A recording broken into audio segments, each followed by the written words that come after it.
Loposo mwindo to bundela mabele. Loposo mwindo to bundela mabele.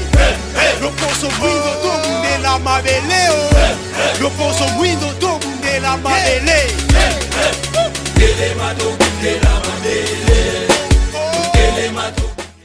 Baindo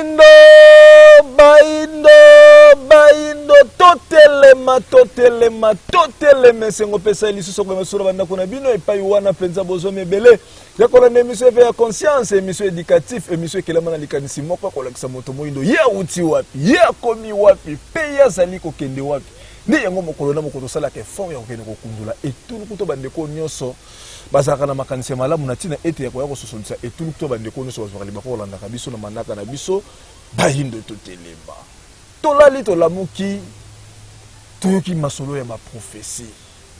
Nani apesa ba prophétie walongo fumuki mbango.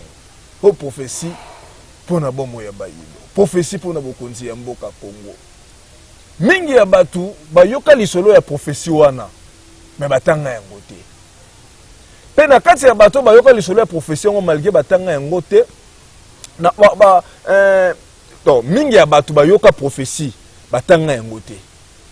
Kasi lelo tolobaki te tokoki kotambola kaka boye te bato basolo bamakambo bazo maîtriser te bayebi te bamakambo nge banda ndenge nini profession ngo yelaka ndenge nini ezalaki na bane nini lelo tokanaki na manaka biso bayini totelema tosowela sire les deux prophéties walongo fumuki mbango oyo alobaki Serki Bokonzi ya Congo na oyo asalaki programme oyo balakaki longi fo aya kotangisa mokili ya bayindo nde na mokolo mwa lelo tozokomba masolo na biso na kilandi ngeleka chimanga moko ya ba disciple ne sonyanzela fumukusu ke muzala pana na ngola oyo bazali mutu mokambi mutu ya moko ya ba communauté za na kati ya religion africaine vuvamu kombo ya communauté zali basali ya mbuta macho au siège nango ezwami na commune ya Bombo kila ningeleka chimanga mbote na biso mbote mingi inokotambi opanzi sango pe mbote mingi na bande ko balani na biso banso na télévision vuvamu boni bino ba santé kila ningeleka ingeta na kati etumba lobi ko bayindo kimia ezali na kati ya nzoto mosu kila ningeleka prophétie walongo fumuki mbango batu bazolinga bayeba ba prophétie wana ezalaka ya walongo fumuki mbango to ezalaka ba makanisi ya nesongi ya nzela mingi ya bakambi oyo bapretenda kolobela lobiko ya bayindo balobelaka makambo ya ba prophétie te tokoma kutu na 2018 moko ya bangunza na yambai na plateau na nga bayindo totelema abwaka prophétie wana abia masolo lokuta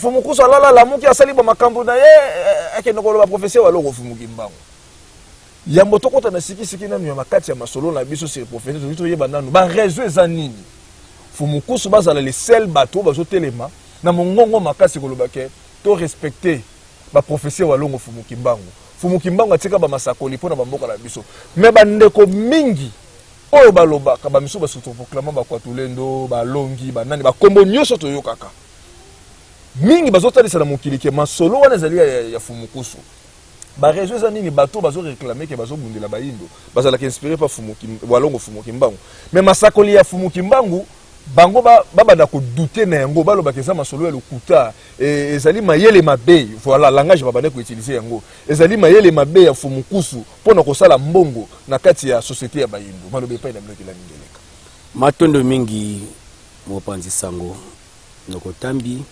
ndeka tolobaka tosengaka mingi bokebi makasi na bayeba kolandaka biso ndenge moko noko alobaka balanda biso sans tendance sans parti pris wana noko ndombele botale topesi bango bote na bango sika bazali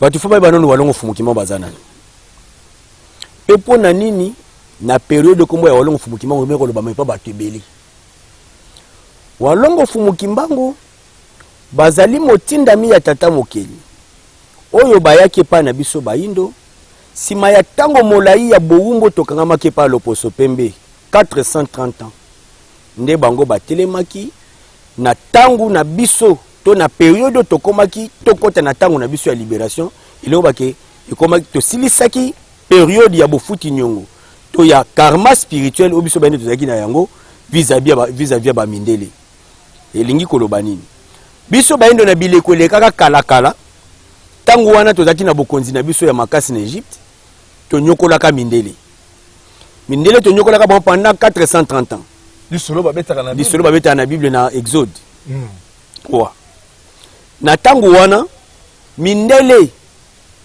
oyo bazalaka na Egypte babengo bango ba hébreu sima ya 430 ans ya konyokoma na bango babimi bazongi na mokili na bango bake na libération na bango yo babenga Moïse ya sauveur na bango ndet mindele na sima kolala kolamuka bako palanga na bako kende ko habiter les nouvelles terres pour na bango ezaki Europe terre promise terre promise esika basonga kina na bito tango bazongi na mokili na bango bazongi na Kana sima ya kolala kolamuka pe bongo na bongo ba mouvement migratoire yeko osama sima nde ba mindele bakei ko habiter na Europe sima ya Europe musu bakei ko habiter na Amérique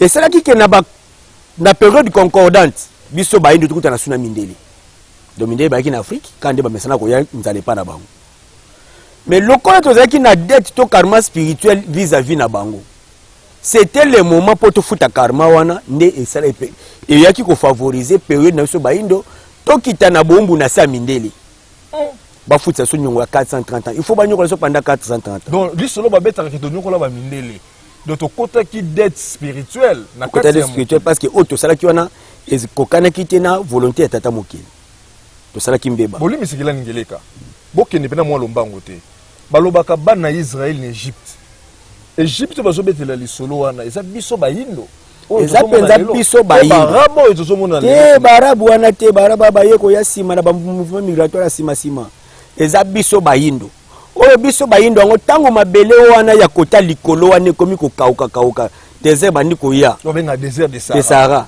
lokwa to mesana ki na vie wana te to mesana na vie ya abondance nde tokoki ma désert tokoya ko habiter ba terre fertile nde tokoya ko peupler ba centre où to sali to fonder empire Congo bato bauta na empire na royaume Congo bauta nde na Egypte bauta na Egypte pharaonique bon donc bino bato Egypte pharaonique bonyokoli mindele boye ko sala empire na bino sika empire Congo ou ezaki na ba royaume pe ba empire belé soudé contre yango baluba ba empire nyo woka yoka mingi ezaki soudé na empire Congo siko ba mindele wana ba utaka Moyen-Orient na Kana o ba kendaka siko ko habiter na Europe ba siko kutana bino peuple yango donc ba descendant ya ba Égypte ba descendant ya ba esclavagiste ba kutana ba descendant ya ba esclave nde tendance il faut se renverser il faut tout foutre nyongo nde ko sala ki convention spirituelle et permettre biso baindo to kota na processus ya bo fouti nyongo wana de bongo et occasionné ko banda na biso eleko na biso boumbu nde tango eleko wana ezo kende na ko kende nango basakoli bazoya nde na kusukisa eleko yango nde walongo fumukima bako telema pona kokotsa sona eleko na biso ya sika c'est leko nini ko c'est eleko ya boyumbu e bandaki na 1491 oyo ezali symboliser na prise de baptême ya roi na biso nzingaku oyo andimaki ko se déconnecter na tata mokeli na religion na biso baindo pe ko kota na bokambemi ya mindele na religion na bango nde ezaki lokola rupture ya relation entre baindo na tata mokeli parce que les rois de Tebi Malamu ou Égypte na Swakala, les rois incarnaient le pouvoir spirituel et le pouvoir physique. De bazobenga ba pharaon maître de la double demeure. Yango wana ndezo la saka bongo. Donc yena mosuni tongo ndimika ba bonzamba ba paya, a côté sibiso banso bakambemi na ye na bokambemi wana. Nde bongo e côté sibiso na colonisation occidentale ou e impacté na physique, sur le plan politique et économique, et bongo couronné na domination spirituelle.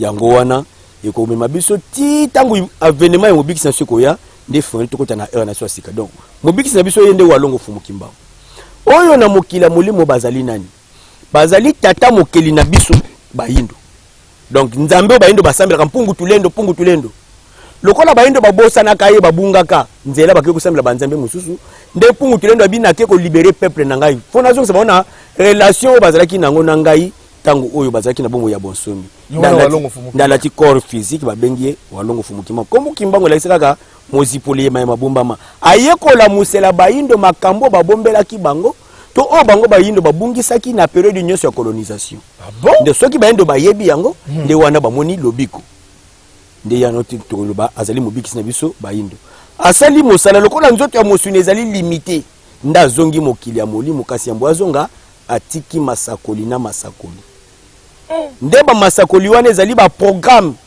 oyo batiki po ete biso bayindo tose référé nango mpona kokoma tokomona effectivité to concrétisation ya libération o bango bayeki kokumbela biso nde basali masakoli ya liboso na 1921 le 10 septembre wana bazali ko annoncer ndenge etumbe écouter un obstacle ya ignorance c'est pas bayindo yango akeko se livrer en ration pote ekangola pasi ya bayindo akoti na 30 ans ya souffrance ya peine ya maka. Bozo est-ce que makomi yango bozana yango to sunga bandeko makomi yango tozana yango batanga yango bozo tanga yango bo libolaka elobi nini tozo tanga yango balongo fumuki mbangu posa na bango ezalaki nindi epa ya biso bayindo tozo tanga yango tel que traduit na lokota ya bapaya ndenge tokozanga te kolimbola na kota na biso bayindo walongo fumuki mbangu le 10 septembre ezalaki un certain mercredi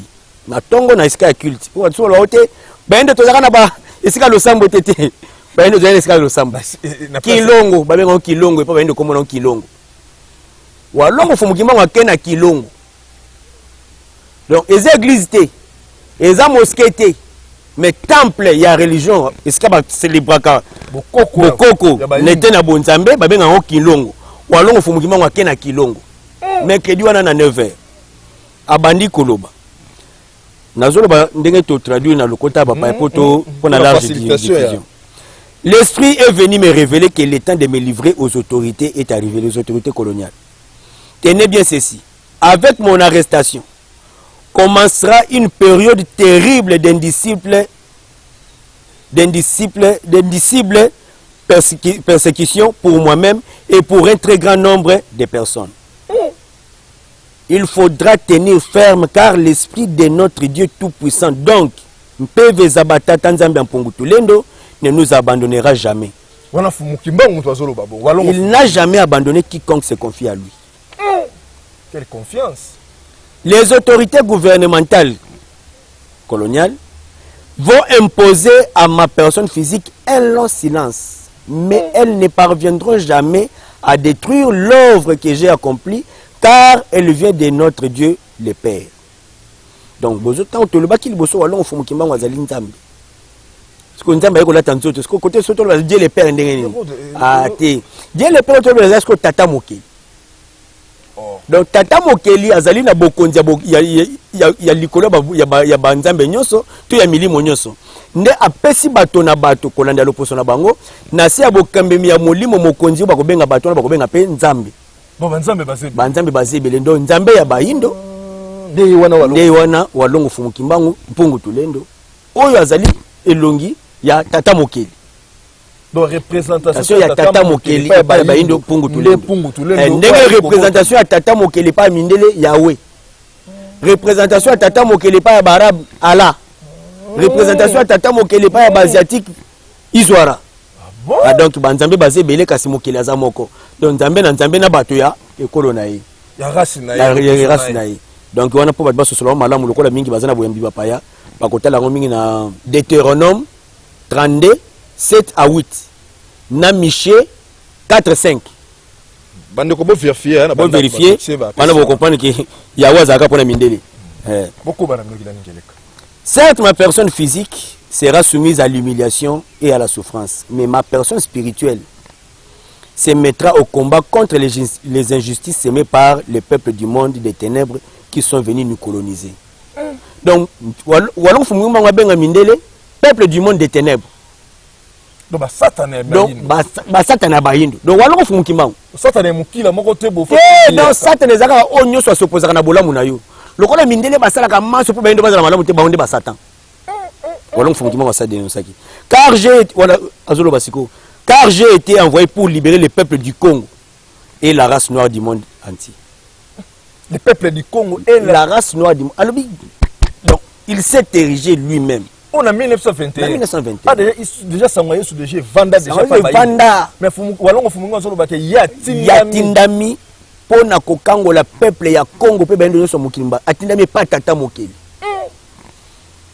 L'homme noir deviendra l'homme blanc deviendra l'homme noir. Car les fondements spirituels et moraux tels que vous les connaissez aujourd'hui seront profondément ébranlés. Et là qui signe l'homme blanc. Donc, et si kabozolu l'homme mundele, vous voyez que l'homme mukele bandolo ko lulande bino bayindu. Bon, mundele le lobo le lobo comme muto ya ko sakana ya ko chola po, mabasa mukele ko futaka yango. Makambo ebele boyebeli ya monde boyebeli makambo molimo. Nde boyebeli makambo ya science. Ebele de na lukuta. Ekobunga nango donc tant que bosolo ekoya bato bakozo bosolo nde siko bokopaka ate ba kosaki biso na création na ndenge ya bible ba kosaki na création te bila mukili kelema na loba ya mbwa lukuta nde te bila ka géographie za lukuta présentation ba la session za lukuta donc ba nyoso ne kozala ébranlé. Les guerres persisteront à travers le monde. Le Congo sera libre et l'Afrique aussi. Mais les décennies qui suivront la libération de l'Afrique seront terribles et atroces car les premiers gouvernants de l'Afrique libre travailleront au bénéfice de l'homme blanc. Babi Tumbe Koya na mokili. On a annoncé la Deuxième Guerre mondiale. Mais, il y a annoncé la libération de l'Afrique. Mais la libération de l'Afrique, il y a tango ibandeli. Ba dirigeant bakoya, il y a Afrique libre wana qui est Afrique indépendant. Bako ça là au service de l'homme blanc. Ça veut dire que bako hypothéquer l'indépendance. Un grand désordre spirituel et matériel s'installera. Donc désordre mbilinga ya makambo ya molimo pe makambo ya politiki ekomivandisa ndeko mona désordre ngai ngunza ngai kwa tulendo ya désordre spirituel oyo walongo fumuki bango alobaki donc bayeba makambo tozo mona lelo bango déjà bamona kia nani akomona makambo ko yesoka zanzambe te. Les gouvernements de l'Afrique entraîneront sur les conseils des Blancs leurs populations respectives dans des guerres meurtrières et s'entretueront. Donc, balobi, ba gouvernement de l'Afrique va entraîner le peuple na bango. Na bitinda mabe mundele, ba boma na bango na bango. Tribalisme. Ba guerre tribale, ba guerre ethnique. Pe ba rébellion. Otozo mona, ils entretueront entre biso. Soutenu par Mundele. Commandité par Mundele. Ah. La misère s'installera. Beaucoup de jeunes quitteront l'Afrique dans l'espoir d'aller chercher le bien-être dans les pays des Blancs. Ils parleront toutes les langues des Blancs. Parmi eux, beaucoup seront séduits par la vie matérielle des Blancs. Ainsi, ils deviendront la proie des Blancs. Il y aura beaucoup de morts parmi eux et certains ne reverront plus leurs parents. Donc, ndenge passe koya makasi na mabela bayindo. Bainde bele ba okima Afrique pona okende ko bolamu to vi na mikili na poto loterie kasi pa ya kei kuna akomande nyama ya kolia ya kosaka te tuna baye baza kuna pwani balobaka musala basala kati babaka na kekayu babenga ngo za musala esclavage kasi na leko nangwa na forme na mususu oyo bako futo misolo kasi misolo ko permettre penzate oso ganzo za na via malamu servi kaka nde na kata koluka kolanda koliana komela wana ebele na paso ekozala kuna kasi bakoki ko s'organiser te po bazonga ebele bakokufela kuna bazwa tali bakuta komona so baboti na bango po kende koluka vi po zonga mezo zoka vi yango te nakanisa kozonga ekolongwa nafana kaka ti liwa peye. Il faudra une longue période pour que l'homme noir acquiert sa maturité spirituelle. Et celui-ci lui permettra d'acquérir son indépendance matérielle. Pour que son indépendance politique et économique, il faut accorder un mambo molimo. Donc, si on accorder un mambo molimo, nebongo akubundela sikoni. Indépendance physique et matérielle. Alors s'accomplira la troisième étape. Dans celle-ci naîtra un grand roi divin. Il viendra avec ses trois pouvoirs, le pouvoir spirituel, le pouvoir scientifique et le pouvoir politique. Je serai moi-même le représentant de ces rois. Donc, si ma bas désordre matériel wana, oui, sengeli batuba kotana nuna kozo maturité spirituelle. Pour la maturité spirituelle, ba l'indépendance na bango. To ba bando bundele l'indépendance na bango, des grands rois divins osanini akoya. Kasi akoya doté des trois pouvoirs spirituels, politiques, et scientifiques. Donc, fois dans la connaissance ya makambo molimo faut maîtriser parfaitement. Il faut avoir la connaissance ya makambo politique na bino faut maîtriser parfaitement. Il faut avoir la connaissance ya mambo science. On a roi divin. Roi divin. Oh, agoya te karote, ngai roi divin. Après on a tiki tambala moko soki ya vert, soki ya rouge, soki ya chocolat na mutu te yango te. Il faut la kisabiso, il faut oza na connaissance sur ça que bino ba politicien pomboke bonga, il faut bosala boye. Bino ba homme scientifique, pona ko pèse ko za boye bi ya solo to pe bongo ko kota na misala, tala boye bi ezali boye. Donc il a ningeleka. Logique eza moto nyonso tokoyoka azali komi benga. Nani roi divin kwa tulendo photo moni na trois caractères ba éléments il faut azala nango nyonso misatu na kati na ye pouvoir spirituel il faut imprimer pouvoir spirituel pouvoir politique ezali ya komiku misate ezali ya kobangisa batu te faut ba sentir kaza na bonzambe ye pete komi lobeleka za kwa tulendo mais batu na koloba batu nde faut ba mona bilembo wana kati na ye capacité ne ya ko maîtriser politique na banje na ngonyoso nde bato ba sentir te ye penza za na makambo yango na kati ni scientifique il faut que nous démontrer ba scientifique ya mundele ke nyoso botanga kaneza mambo ya lukuta boye bia solo za na kati ya nature na bino siko nani yango boye bia Congo oyo to na Afrique oyo a défier ba scientifique donc quoi notre comité tozo limbola bande bozo limbola donc quoi tulendo ko yo yebisa biso te ke a rappela biso ngana za lion te ngana za guépard bo pote ba lion za lion fo ba ngai lion te yo ne muto ko comprendre que za lion te o lion o léopard boko bana bino kila matondo to yebiska tozo kende j'ai liquidé l'humiliation que depuis les temps les plus reculés on a cessé d'infliger au noir na kolongola bosoni kocholama walongo fumu kimbangu oyo utakala bazanga te ko yenda kolongola akolongola ngo ndenge nini soki bolandi ba précepte na ba principe na ye bokokoma grand bokoma modèle à suivre bokoma oyo ya kokumisa pe ya kolula car de toutes les races de la terre aucune n'a été autant maltraité et humilié que la race noire. Continuez à lire la Bible à travers ses écrits. Vous arriverez à discerner les actes de ceux qui sont venus vous apporter ces livres et les écrits ou principes moraux contenus dans ces livres. Il faut que le voleur soit saisi avec l'objet qu'il a volé. Boko bakotanga Biblia. doit recommander bahin. Botanga Biblia. Sombi yango fona tanga yango. Tanga yango. Po nengo kotanga ngo makasi. Molimo ya bolamu kikati na yo. Ekolingisa yo eba kososola na bozindo. Pe oyeba ndeni ni kokosambisa bato bayela ka mokanda yango. Soki baya basala nzambe to basala nzambe te. Pe oyeba makambo bakoma na kati wana. Soki yango penza nde sengeli yoko bakolanda to yango nde kotonga vi na yo. Alobi tokozwa livre na nous aurons notre propre livre sacré. Le théâtre na kitotanga exacte poto sakapare nango. Mais poto comprendre lukuta na bango sika mingi vandeli.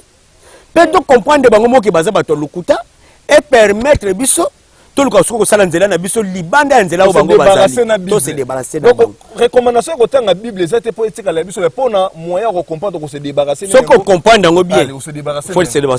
Yango to yebisa ka bayendo ke o tenga pasteur ngana za prêtre. Oui, Bible. Pour moi, de toi, Bible malam, à cause de la sous-chrétienté. Donc, oui, la Bible malam, on a recommandation, on appelle ça, il faut bima libanda nango. Alors, nous aurons notre propre livre sacré dans lesquels seront écrits les choses cachées pour la race noire et le peuple du Congo. Il sera transcrit à l'aide d'une écriture que je viendrai moi-même vous inspirer. Oh, okay.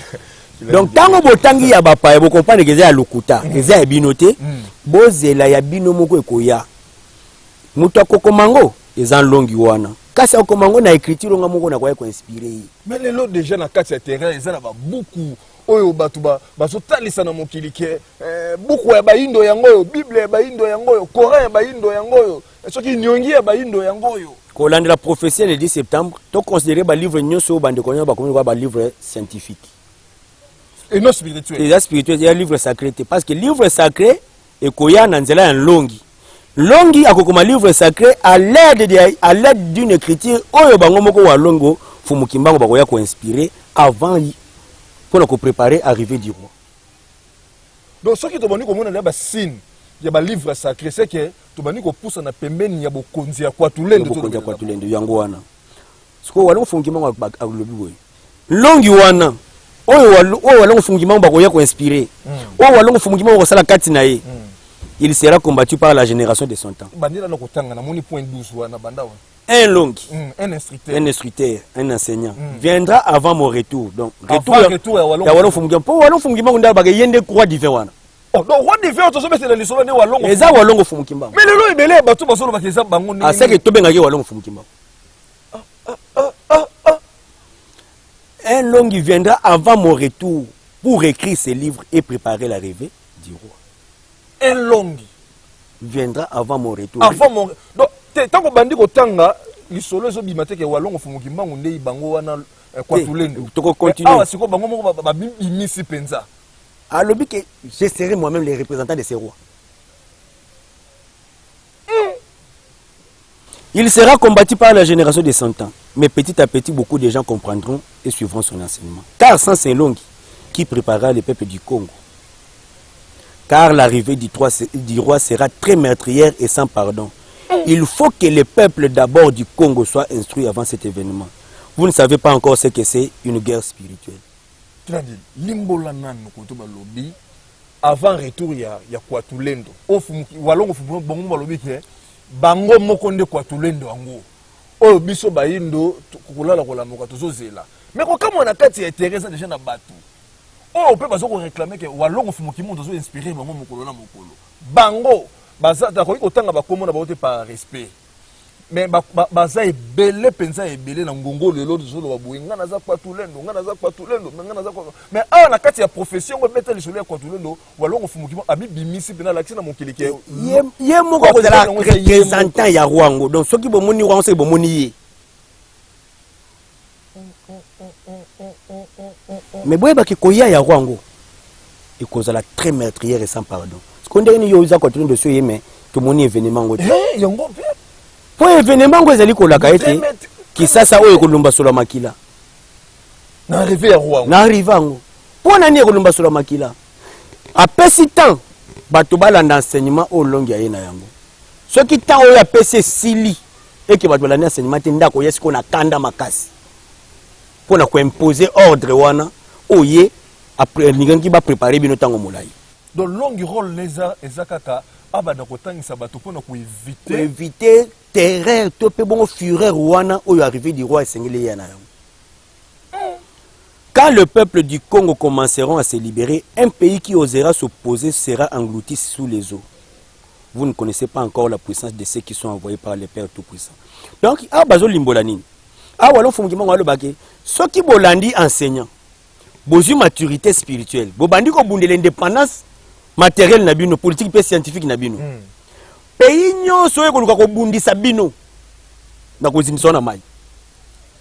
Wana nguya ndenge ah nde sika esko to interpella kasiko bato ba kamba basaka nini babanga ko s'engager na bitumba ya révolution contre Mundele bebi ke Mundele osani akoboma bango nzoka nde soko s'engager na bitumba ya révolution et que vous allez soutenir na peuple aza préparé pas longi et pas longi yo moko pe enseigner yo moko pe diriger aux enseigner pas longi yango ko walongo fumki wo so mo ah bino batni bo enseigner bo bisko sens ya révolution pays nyonso meko s'opposer na élévation na bino na kozindisa na mai kila ngila ka Olympics les lomu tozo représenter ki bokonzi ya Congo eza présent Tshisekedi Tshilombo donc il est na logique longi mokili mombeye bi eza ne sonyenze fumukusu te mzala pana na Angola na logique des choses fumukusu déjà bazotangisa bino boza moko ya bana boza na kati école ya motangisi ya longi na logique des choses ce qui pouvoir en place oza incarné par le président Tshilombo babalani na message yo ne songa baza moko baza na yango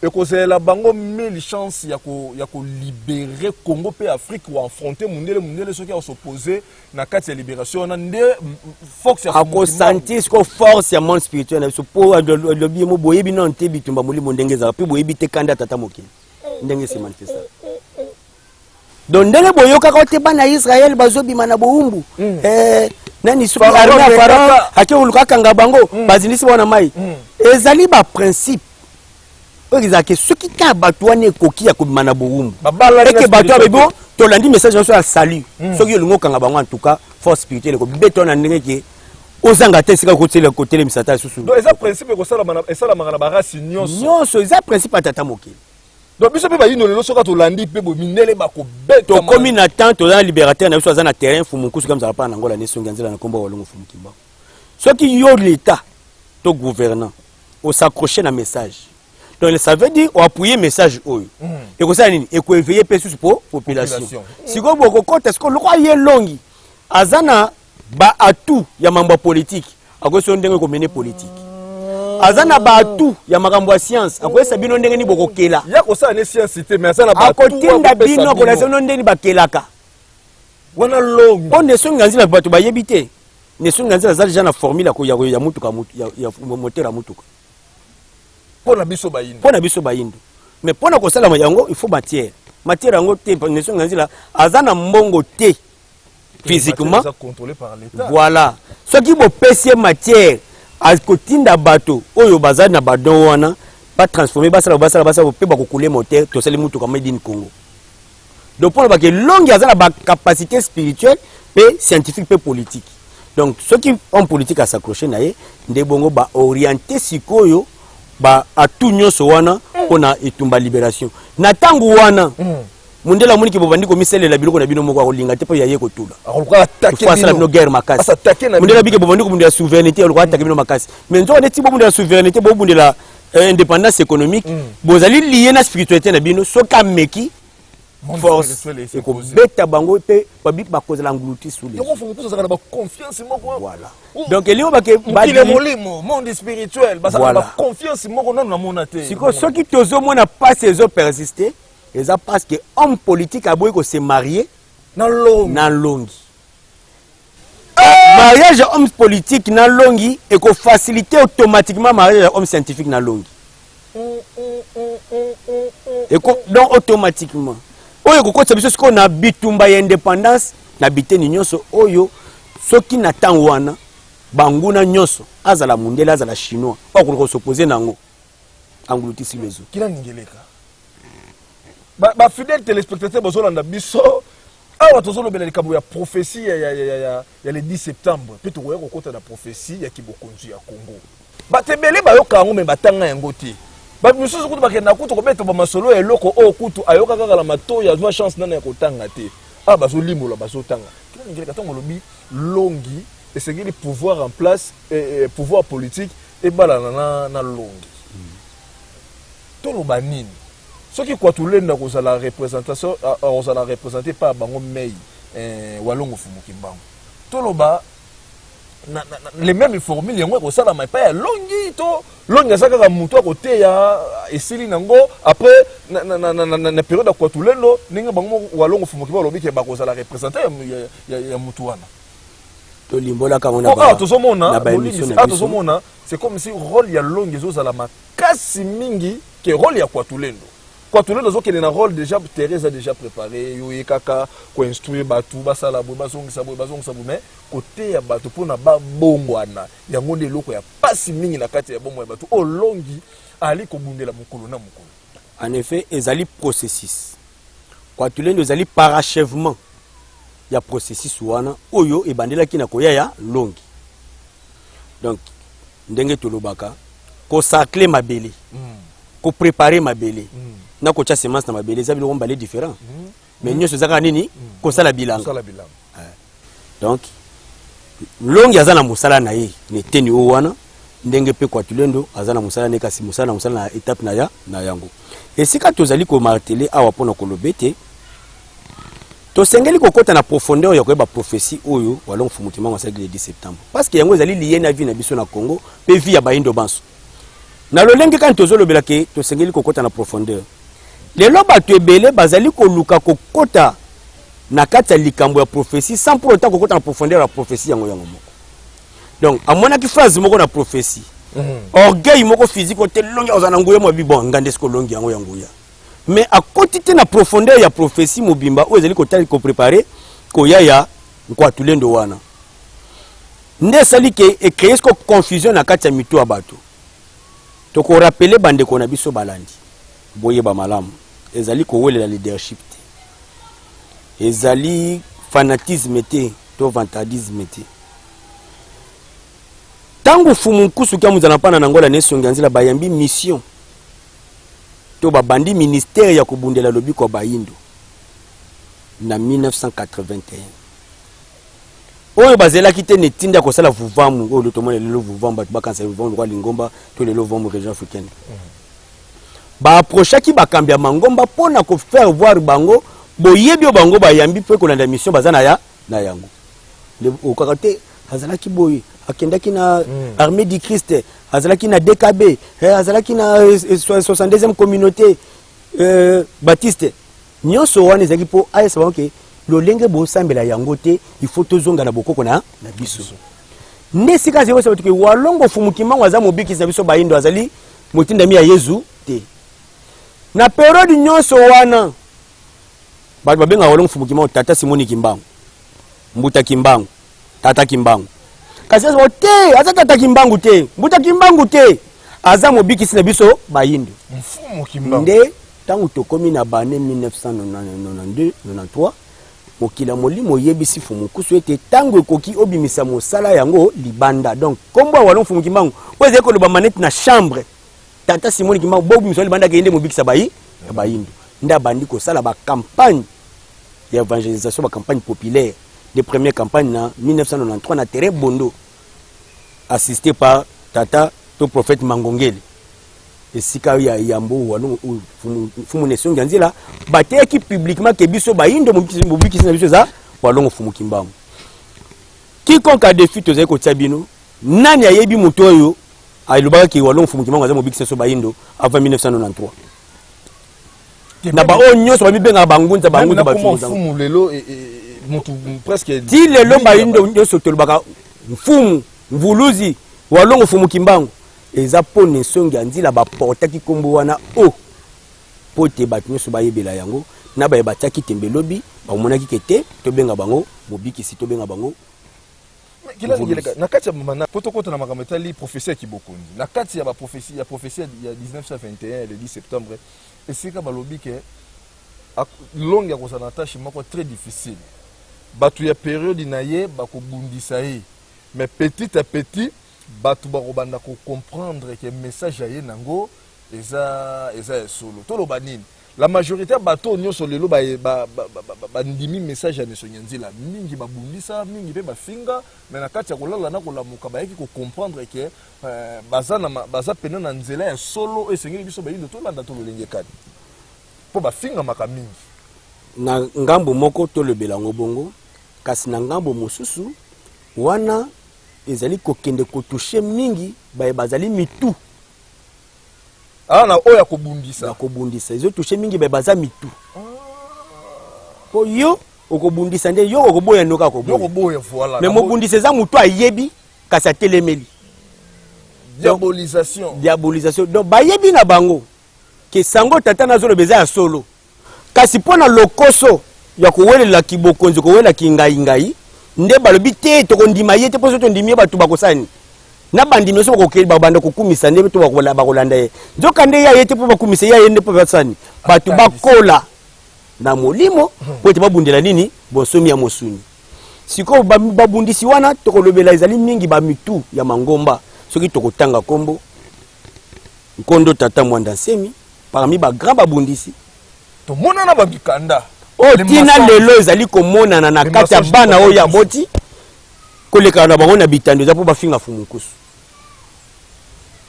batata atoli pe ebele ya bayebanso wana batata menga oyo bapreparaki bana na bango banso bafinga kaka fumu kusu nesika bayebisa bango ete biso toyebundela bayindo ye pa abundelaka bayindo lokola ye pa abundelaka bayindo so tobundelaka bayindo tolingana tozala bomoko kasi bato na ngamu na bango tokende ko chasser tokoluka ko benda bana walon fumu Kimbangu bali banda basani bakota na lopango nde malheureusement pona bango mosala bazwi ezali ya ko diaboliser Nesongi Nzila nesika babunde tumba po tumba lobi ko bayindo Nesongi Nzila bakumbe ezali nini ko longola mwende na bunzami ya papa siko bango bakoma ko concentrer énergie na bango na kubundisa siko Nesongi Nzila nesika ba concentrer énergie ya kubundisa christianisme na islam na bouddhisme bango bali ko énergie comment concentrer na kubundisa Nesongi Nzila to religion africaine vova nde moni esika longi ya lobela il sera combattu par les gens de sa génération. Mais petit à petit, donc kolala kolamuka.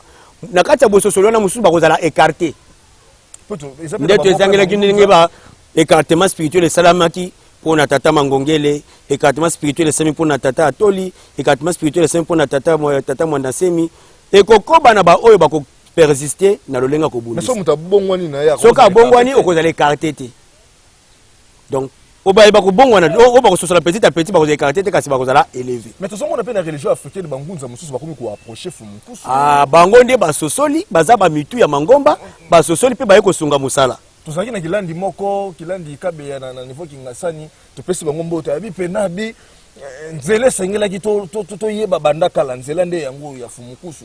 Bango balimboleli biso waloko fumuki mbango aza nani bango balakisi biso pena ba témoignage za mwa mingi ya bangunza mingi na soto sololaka na bango bazozo ke monene ya grandeur ya Nesonyanzila.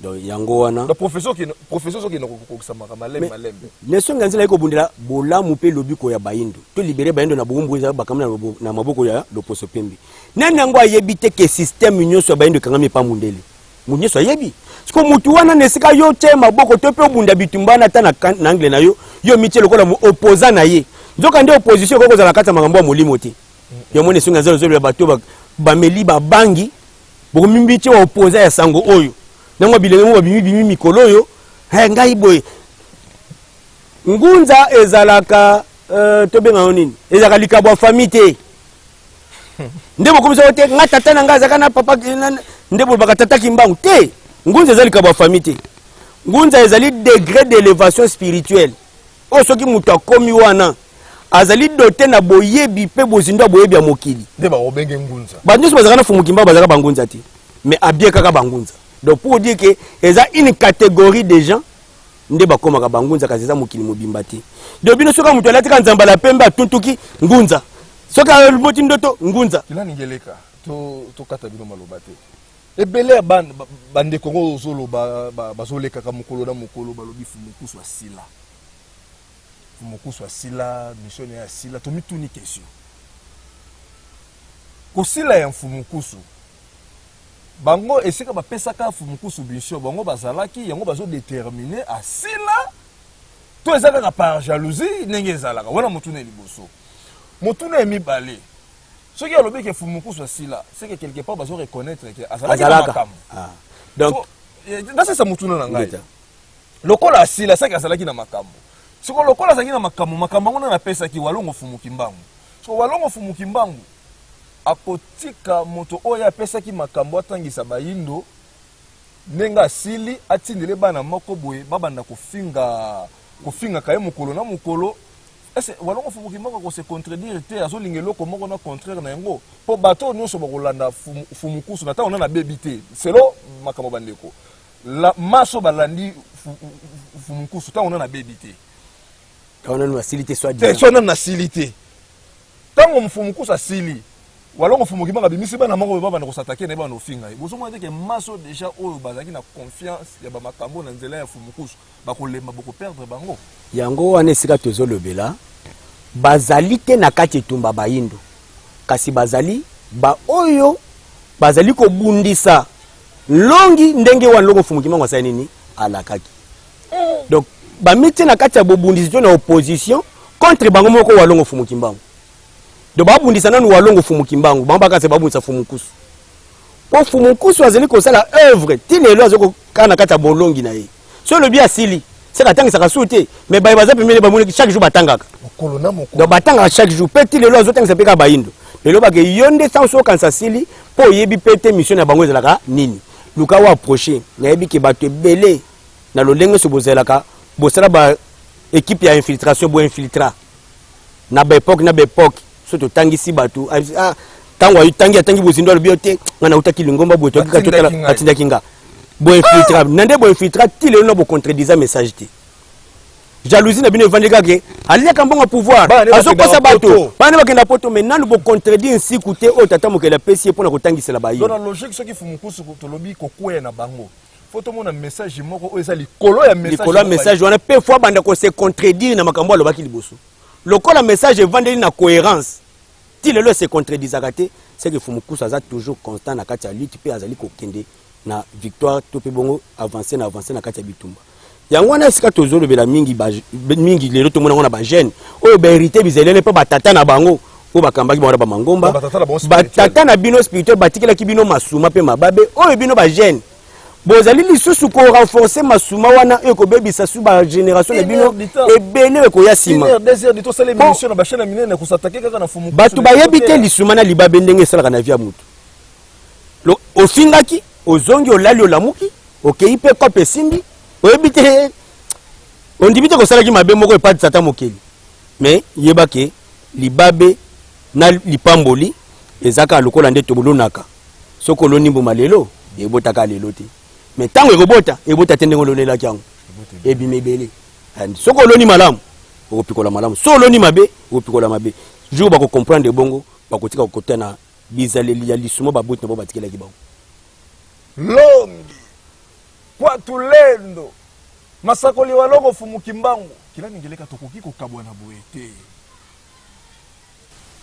fumukusu nde mutu aye kolakisa biso bamakambo nyonso ya prophétie eza na bamasanga mosusu to soki okei malgré bazoreklame babetaka masolo ya baprophétie ya walongo fumuki mbangu te tolali tolamuki lisolo ya kibokonzi ya Congo premier président deuxième président troisième président quatrième président oyo esilikisa mokili oyo babenga fumukusu kolabo oyo balobake mingi mutu alobaka biloko wana eza papa na biso mwana nsemi kimia ya balongo na bakoko ezala na bango esika bazali na mokili ya molimo bauti kotika biso kala te balobi fumukusu aza kolabo asali prophétie na ye moko kutu ebangunza bi tala kutu masolo ya lokuta ndenge nini kila ningeleka ozomona te quelque part mokili koki kopesa bapapa wana raison na ndenge nini mboka Congo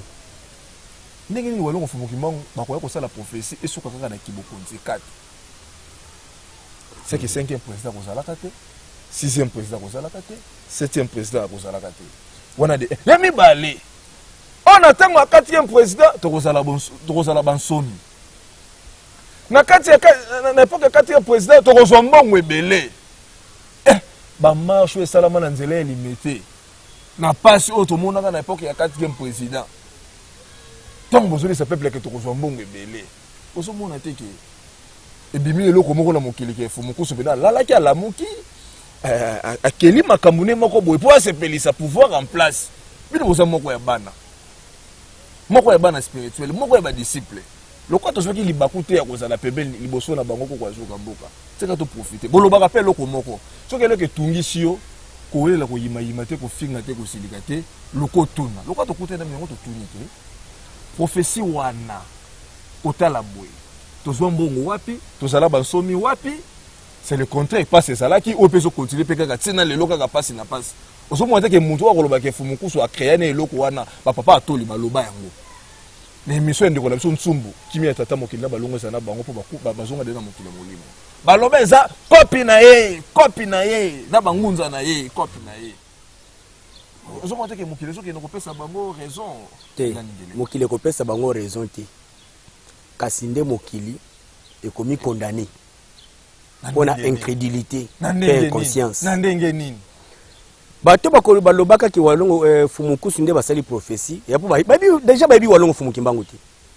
nde tolobaka bato esengeli basala makasi bayeba walongo fumuki mbangu bakota na bozindo ya walongo fumuki mbangu bakota mpe na bozindo ya bosusu na baprophétie prophétie nyonso esengaka bainterprete lelo yango epa moto azali éclairé spirituellement yango mona esika biso toremetaka en cause kingunza na bino ebele bolobaka nga naza ngunza nga naza ngunza toremettre en cause tozoremettre en cause qui chef spirituel abato ebele po ndenge ni yo soit disant chef spirituel na makambo ya bayindo ozali inspiré te na mokili ya molimo ya bayindo ya baréalité ya mambo ya bayindo prophétie wana ya baprésident elobami na 1944 na mois de juin esika de ya 4e président te soki tokende esika ya 4e président bato bakososola malamu te fo tozongela yango na ebandeli na eteni yango ya liboso balobi mokonzi ya yambo akozala moto ya boboto kasi akokamba mboka malamu te bakokota nsoki epa bandeko na ye akowumela te wana président Kasavubu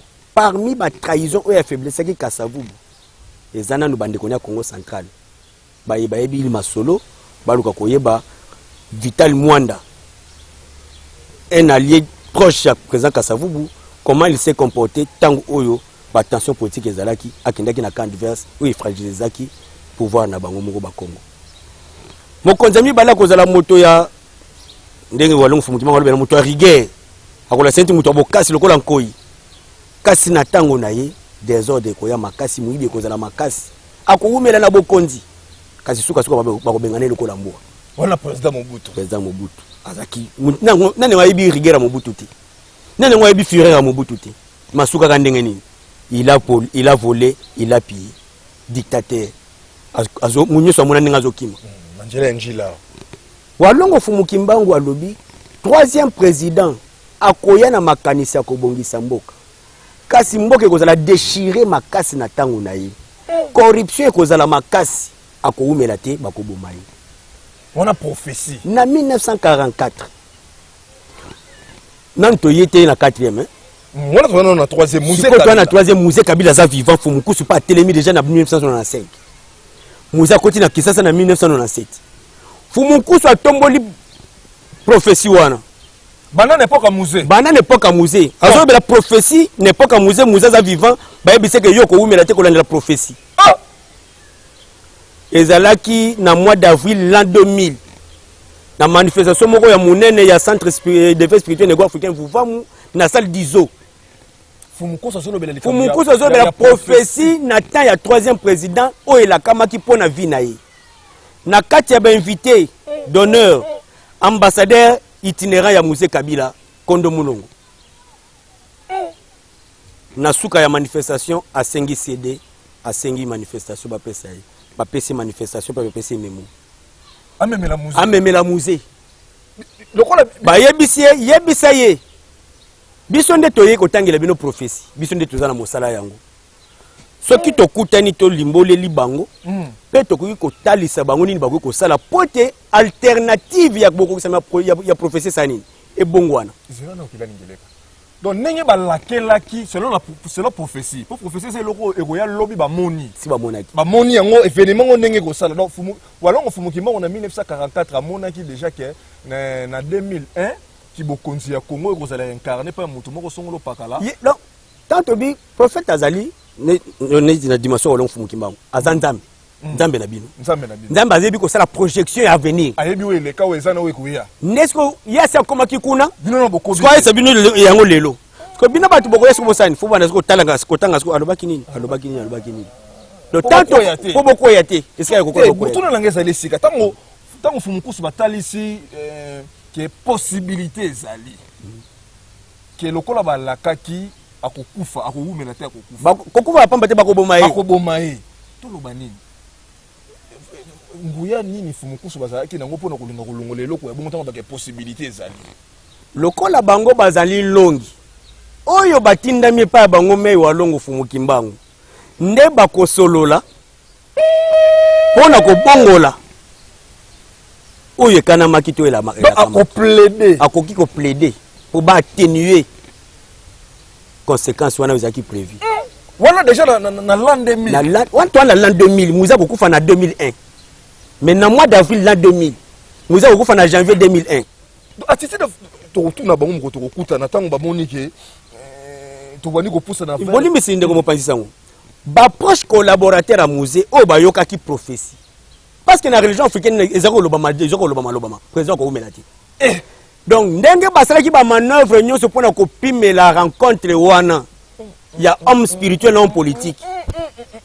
Si tu es comment, Nathan va préparer rencontre le 18 janvier, le 16, musée assassiné. Mais depuis le mois d'avril, démarche. Avril, 6 janvier, il y a l'année prochaine. Donc, on est pour comprendre des nini. Kozanga mayele, ignorance, il y a homme politique.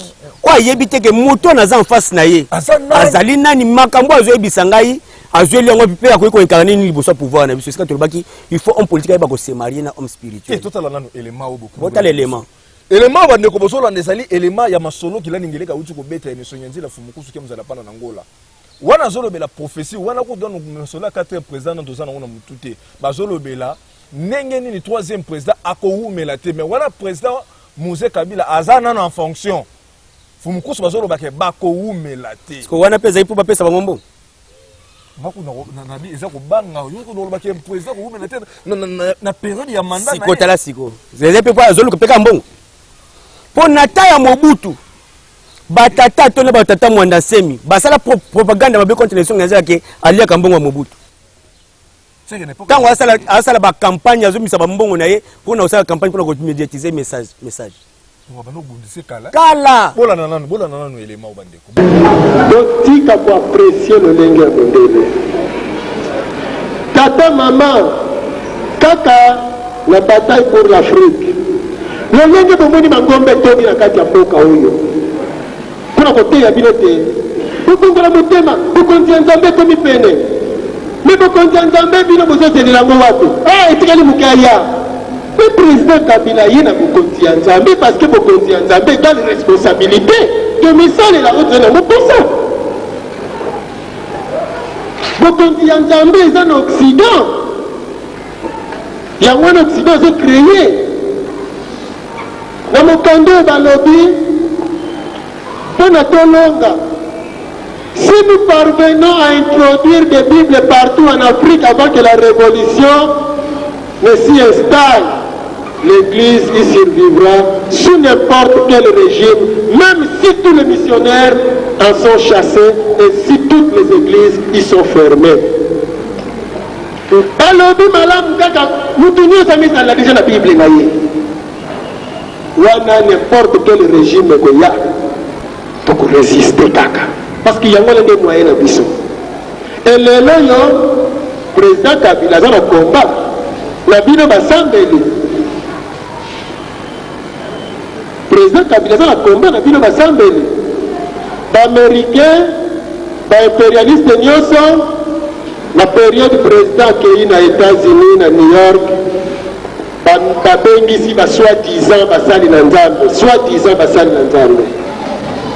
bakena bango kuna voilà pour que de la consultation nationale le kola bazali ba pia mindele boyoka ki ba point oyo bango ba pesa ki mokonzi mboka pona nini pete soki aboyi makambo wana bato wana le kola bazali ko kamba bino pour que la confiance na ba pasteur pour la confiance na ba diacre na ba évangéliste wana nyos oyo bazali ba pia mindele bato wana donc ba ko sabino kaka te président Kabila aboyi ko la biso basali na nzambe veut dire aboyi ko la nzambe esengeli azala lisusu te nde bango bazwi makasi po ekebile boko bino to boyoka boko sepele po balukeli ye mais soki alongwe tala zotia mai na monoko te président Kabila ye po asala mission na ye azali 3e président ya république selon prophétie 3e président soki awumeli te mboka oyo kozala divise biteni biteni tokobomana na ntango molai prophétie elobi bongo e prophétie wana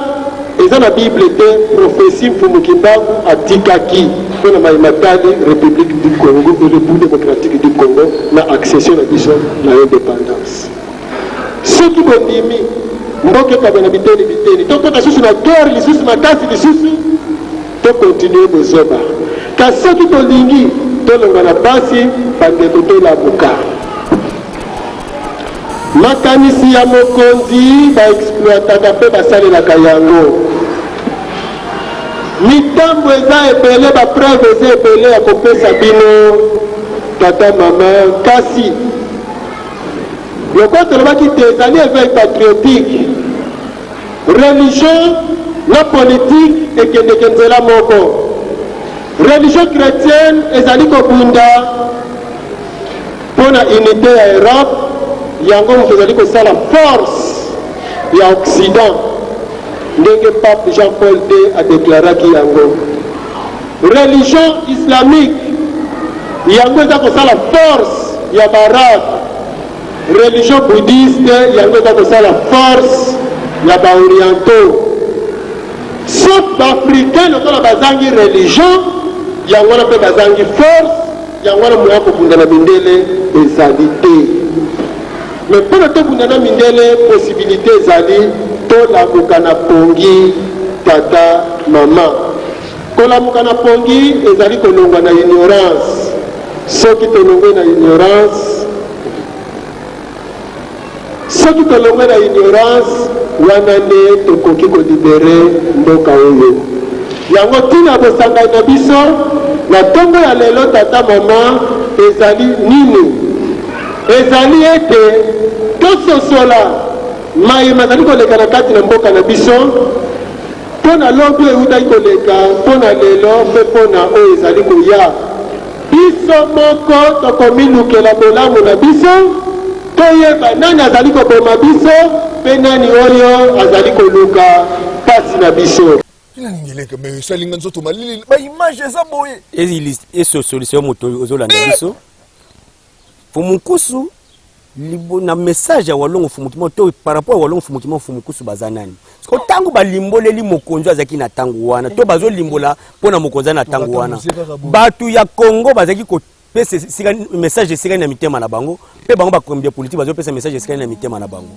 Mose Kabila sanini akei quatrième président oyo prophétie ezolo babo avant na 1944 nani kutabota mité balobi akozala nanu mwana muke tomoni elembo ya mwana muke akozala du tomoni abande koloba loba mingi akukuta